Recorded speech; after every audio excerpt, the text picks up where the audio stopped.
Welcome back to the Deliberate Exchange. My name is Chelsea, otherwise known as the Deliberate One.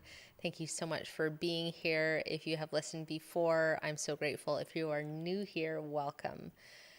So today I want to unpack something that I have learned are called repeating assignments. And they are the moments where you think, wait a second, why am I here again?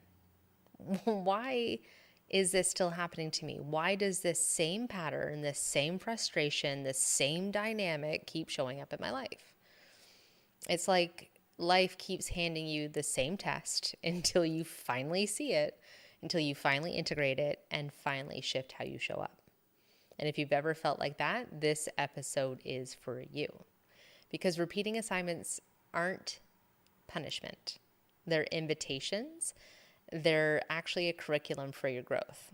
And I assure you that what you resist will persist. So what they are and why they happen. Now, repeating assignments are the places where your nervous system and your subconscious are still wired for the familiar. Think about it. When something happened in childhood, especially something that made us feel unsafe, unseen, unheard, or unworthy, our system adapted. We built strategies, we built identities around that wound. But your body doesn't forget. Even if our adult mind has, quote unquote, moved on, the younger part inside is still scanning the world for similar situations, trying to get a different outcome this time. And that's why we find ourselves in the same loop over and over and over again. Different characters, different circumstances, but the same core wound is being touched. Now, the assignment repeats, not because you're failing, but because the body is saying like, hey, here's another opportunity to finally rewrite this story. Like the body is tired from carrying around that story. Now, the exercise that I typically take myself through, that I learned from Gabby Bernstein and that I definitely guide my clients through as well, is the repeating assignments exercise. And it's something that I have used, again, with myself and with my clients to help them see these loops very clearly. Because when we're in it, when we're like so focused and too close, it's just an annoyance or it feels like a hurt or resentment. When we step back and look at the pattern, we realize, oh, like this isn't just about this moment. This is actually a repeating assignment. Now, this exercise helps you trace back the thread. Where did this begin? How is it showing up now? And most importantly, what would it look like to respond differently? And that becomes the doorway out of the loop. Objectivity, clarity. The ability to separate what's really happening now from the old imprint that's being triggered. So I'll give you a personal example.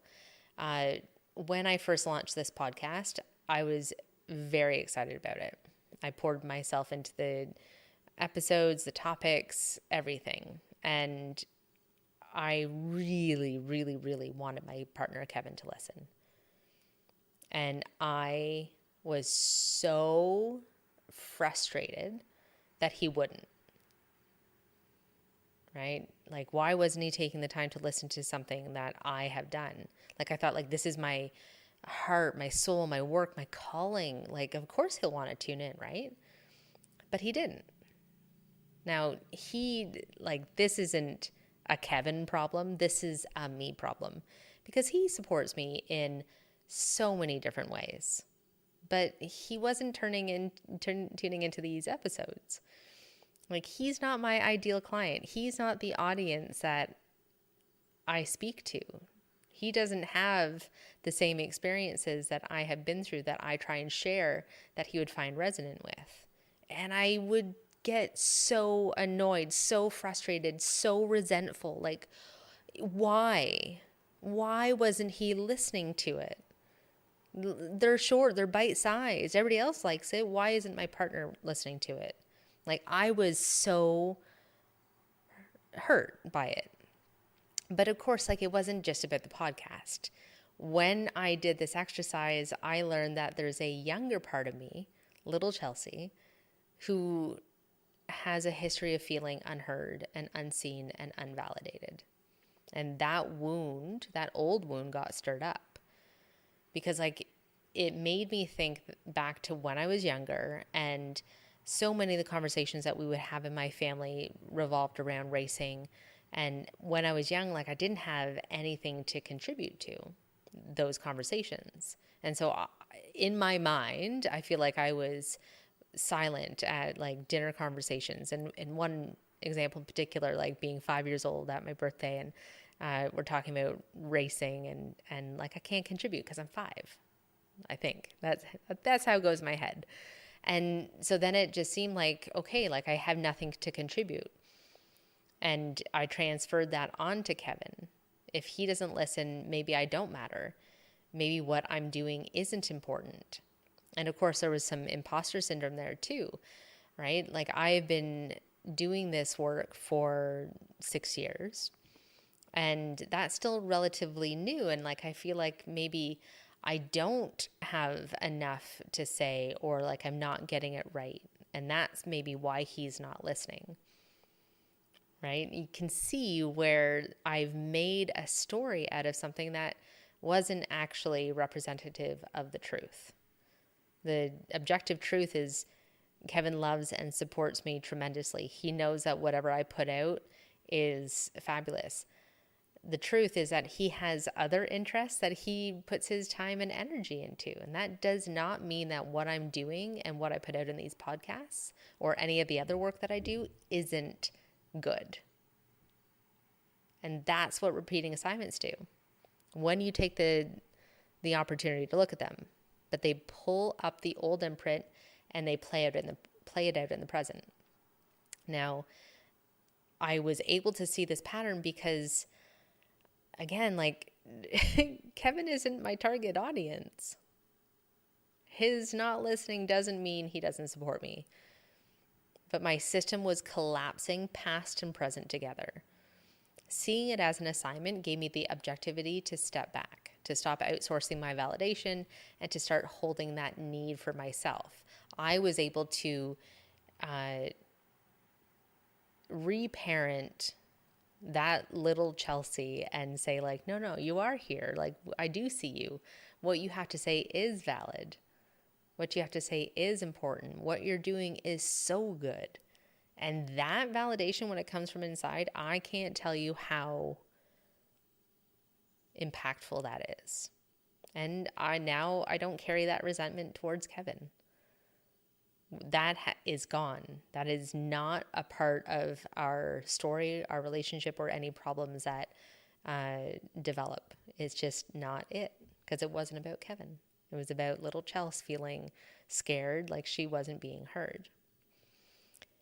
Now, the piece that I want to weave in here is that awareness alone is extremely powerful, but awareness doesn't always move the charge that lives in your body. You can know something logically, you can journal about it, you can even laugh about it. But then boom, the next time the pattern shows up, your body still reacts as if you're 5 years old, desperate to be seen. And that's where the breath comes in. In longer breathwork journeys, especially the kind that I guide, you're able to create space where the nervous system can release those stored imprints. The breath bypasses the thinking brain and brings you into the limbic system, which is part of the brain that holds memory, emotion, and story. And when you breathe in that way, the old charge that's attached to these repeating assignments, the fear, the shame, the need for validation, can actually move through you. The loop can now close. And when the loop closes, you don't just understand the pattern, you feel free from it. And that's exactly what I experienced. This is the most important thing that I want you to hear. Just because these responses started in childhood doesn't mean that you're stuck in them forever. Yes, little you had created strategies that made sense back then, but those strategies do not have to run your life now. And repeating assignments is your invitation to rewire, to respond differently, to create safety for yourself, instead of outsourcing it to other people, because that's what I was doing with Kevin. I was looking to him to solve the emptiness, the lack of being heard and seen and understood. I was looking to him to fulfill that for me until I was able to create safety for myself in that present moment. To validate yourself instead of waiting for somebody else to do it. The breath, and especially in longer journeys, gives you access to your body's own wisdom to help rewrite that story. Not just in your mind, but literally at the cellular level where your nervous system is and into your whole being. The takeaway that I'd love for you to have is repeating assignments aren't failures. I don't care how many times they keep coming up and saying like, hey, let's deal with this. And you're like, nope, not today. Because probably you don't have the tools, or you didn't kind of understand maybe what was happening. Or maybe you thought like it's just like, oh, like it's the relationships or the people that I interact with, or whatever that might be. And it's not proof that you're stuck, but proof that life is generous enough to keep giving you chances to integrate the lesson. The question isn't, why does this keep happening to me? The question is, what is this assignment here to teach me? And when you pair that reflection with breath work, when you allow your body to release that old charge, you don't just intellectually understand the lesson, you embody it. And so this week, I invite you to notice, what assignments are repeating for you? What moments feel like deja vu? And how might you just choose to respond differently this time? And if you're ready to go deeper, consider exploring breath work with me or with anybody else, because it's one of the most powerful ways I know to close the loops on the old patterns and to finally step into the freedom that you've been craving. I have lots of opportunities that you can work with me below in the show notes. Go check those out. And I'm so grateful for you listening today. And if you're walking this path, this personal growth and healing path, like, I'm sending you massive kudos and a massive acknowledgement, because sometimes this isn't easy work. To see that you're sometimes the mountain in your way, sometimes you're the problem, like, and I use that term loosely, is hard. And so I really applaud you for doing that. And please like and share this episode with anybody who might need to hear this about repeating assignments. Leave me a review, send me a message. I'd love to hear from you. And in the meantime, breathe it in, be deliberate, and please be good to yourself.